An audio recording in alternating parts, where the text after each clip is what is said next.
Federal law allows citizens to reproduce, distribute, or exhibit portions of copyrighted motion pictures, videotapes, or video discs under certain circumstances without authorization of the copyright holder.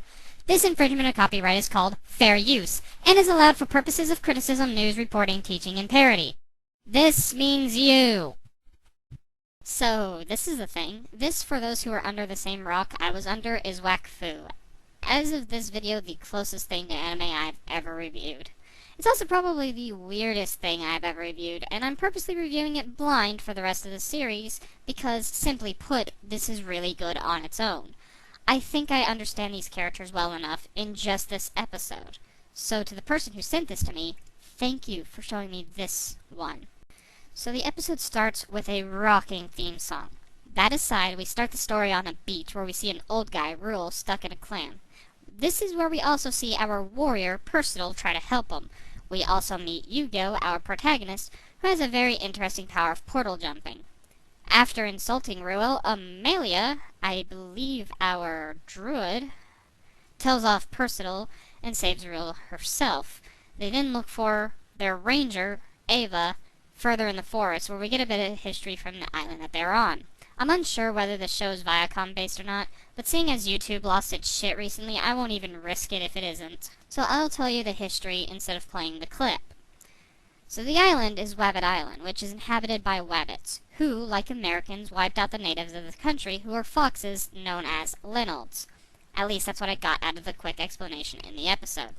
They then think about how to get off the island, where a Wabbit falls from a tree and explains that if they help them, they can give him a boat. He then goes on to explain that he's the Wabbit King, who was dethroned by a mysterious being who wielded curses and spells. They talk about it, and then decide to help. They then head to the dungeon's entrance, where the Wabbit throws Az, a little bird, into the cave to check for fire. And then we get a nice but short little lesson on monarchies. They then head to the tunnels of the cave, and the Wabbit seems very suspicious, as if he's not the king. They then arrive at the door, which is actually a trap, causing whatever this is. Actually, that's not very fair. This is using a stylistic choice beautifully. I don't know if this is normal for the series. After all, doing research showed me that this is based on a video game, so it doesn't seem too far-fetched that it would be. But this is a great way to show a dungeon to a bunch of dungeon crawlers. It may not be greatly story-driven, but it's a cute sketch nonetheless. They then arrive at the throne room, where the Wabbit chases the king, who we find out to be a Linold. After taking back his crown, the Wabbit calls for the guards to take the group to a dungeon, when the Linold explains that he won the crown in a poker game, which crushes the spirit of Percival, who wanted a fight.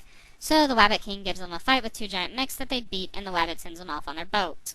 While very fast-paced, this episode is very quick-witted and on its toes, throwing its punches pretty fast, but not really leaving the jokes for the viewer to process, which is kind of its downfall, as the viewer can't really understand what's going on when watched through.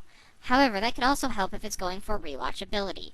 The lore of the world seems to be fully fleshed out and understands exactly what it wants to be, which helps the writing out a ton, and while it can easily be explained in a few sentences seen throughout the episode, is probably better understood throughout the series and the video game.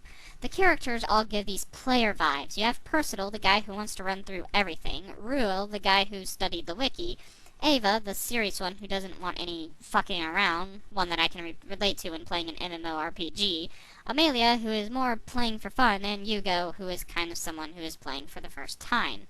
It's a wonderful episode to a show that I may wind up binge-watching in the future.